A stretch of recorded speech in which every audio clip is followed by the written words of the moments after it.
हरियाणा के नव नियुक्त बीजेपी प्रदेश प्रभारी विप्लव कुमार देव आज फरीदाबाद पहुंचे, जहां परिवहन मंत्री मूलचंद शर्मा के नेतृत्व में कार्यकर्ताओं ने भव्य उनका स्वागत किया। इस मौके पर हमारी संवाददाता ने विप्लव कुमार से खास बातचीत की। आरएसएस के कुशल कार्यकर्ता, त्रिपुरा के जो है पूर्व मुख्यमंत्री और साथ साथ भाजपा के राज्यसभा के भाजपा के प्रत्याशी हमारे साथ विप्लव कुमार देव जी, और नई जिम्मेदारी नए जोश के साथ हरियाणा में प्रभारी की जिम्मेवारी उन्हें सौंपी गई है। और क्या कुछ चुनौतियों को लेकर अपने अनुभव के आधार पर कार्यकर्ताओं को गुरु मंत्र देंगे, उनसे चर्चा करेंगे। युवा मोर्चा द्वारा यहाँ पर फरीदाबाद में रक्तदान शिविर लगाया गया है और युवाओं का हौसला बुलंद करने के लिए स्वयं भी युवा हैं और कैसे युवाओं को जोड़कर संगठन को एक मजबूती दे, उसे लेकर आज कार्यकर्ताओं के बीच पहुंचे हैं। सर, सबसे पहले हरियाणा में फरीदाबाद में आप पहली बार आए हैं, आपका बहुत बहुत स्वागत है। और किस तरह की चुनौतियां मानते हैं, क्योंकि राज्य अलग, चुनौतियां अलग, कार्यकर्ताओं की मानसिकता अलग, तो क्या कुछ गुरु मंत्र अपने अनुभवों से देंगे, क्योंकि सत्ता और संगठन दोनों का आपको जो है काफी अनुभव है? देखिए, ट्रिपल एस में काम करना है जी।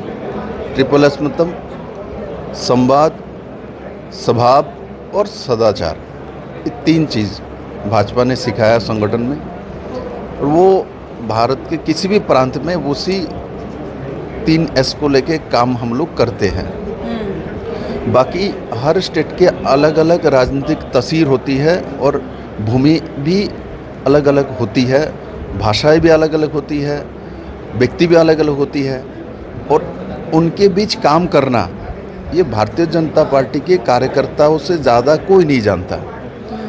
और हमारे माननीय प्रधानमंत्री जी स्वयं हरियाणा के प्रभारी रहे हैं लंबे समय, ठीक, तो इसलिए आपने देखा हरियाणा में खट्टर जी के नेतृत्व में दोबारा सरकार चल रही है। ये भी हरियाणा में कम दिखता है, होती नहीं, बार बार चेंज होती है। स्कैम फ्री सरकार देना, ये सब काम भारतीय जनता पार्टी की सरकार ने यहाँ किया हुआ है। और मेरा जो दायित्व है सबके साथ एक साथ मिलके काम करना है।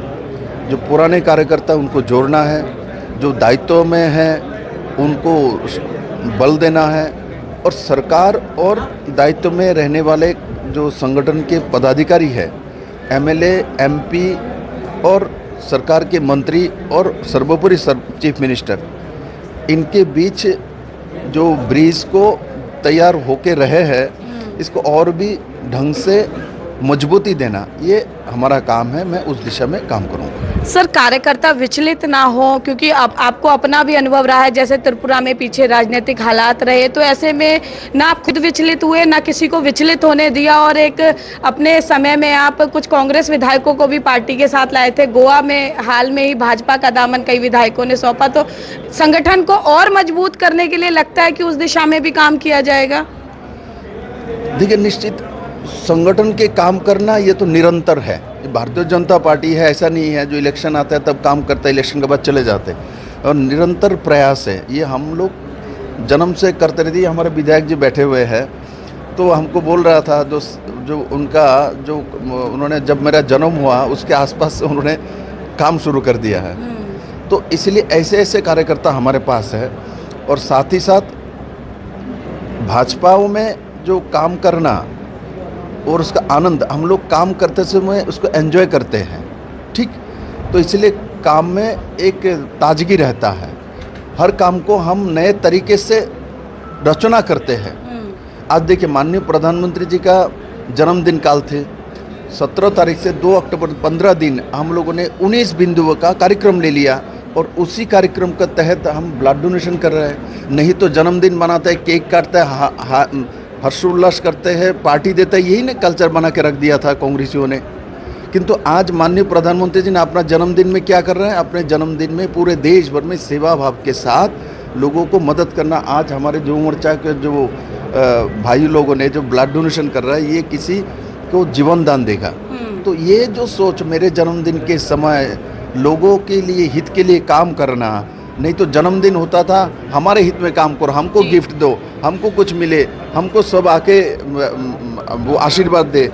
उल्टा मोदी जी ने ये जो संस्कार भारत में तैयार किया, ये बहुत बड़ी चेंजेस लाने वाले हैं। चाल चरित्र चेहरा में परिवर्तन देश में आई हुई है, और इसीलिए देश परिवार मुक्त और कम्युनिस्ट मुक्त ये दोनों लगभग हो चुकी है।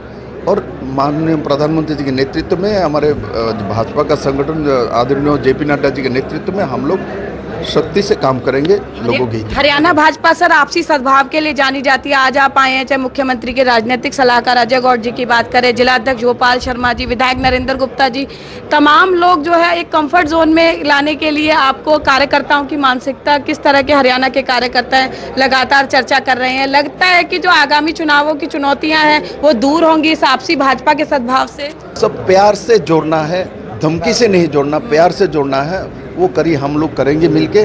और मेरा पूरा भरोसा है तो माननीय प्रधानमंत्री जी के नेतृत्व में और आदरणीय जेपी नड्डा जी के नेतृत्व में हरियाणा बीजेपी और भी शक्तिशाली होगी और हम तीसरी बार सरकार जरूर बहुत मेजोरिटी के साथ, एब्सोल्यूट मेजोरिटी के साथ बनाएंगे। तो देखिए, हरियाणा के प्रभारी विप्लव कुमार देव बहुत ही सधे हुए शब्दों में, बहुत ही सरल शब्दों में अपनी बात कही कि किस तरह हरियाणा में सत्ता और संगठन के बीच में तालमेल स्थापित किया जाएगा और किस तरह आपसी समन्वय से हरियाणा में जीत की हैट्रिक भाजपा लगाएगी, इसका रोड मैप तैयार किया जाएगा। और निश्चित तौर पर जिस तरह से उन्होंने सीधे तौर पर एक आरएसएस के कुशल कार्यकर्ता के तौर पर कहा कि अनुशासन के साथ प्यार और सद्भाव से कार्यकर्ताओं का मन जीतेंगे और उनके द्वारा जनता के मन में अपनी जगह बनाएंगे, तो भाजपा की वर्ष 2024 के सहित जो बाकी जो चुनाव आने वाले हैं उनकी एक विशेष तैयारी के तौर पर इस नई नियुक्ति को देखा जा सकता है।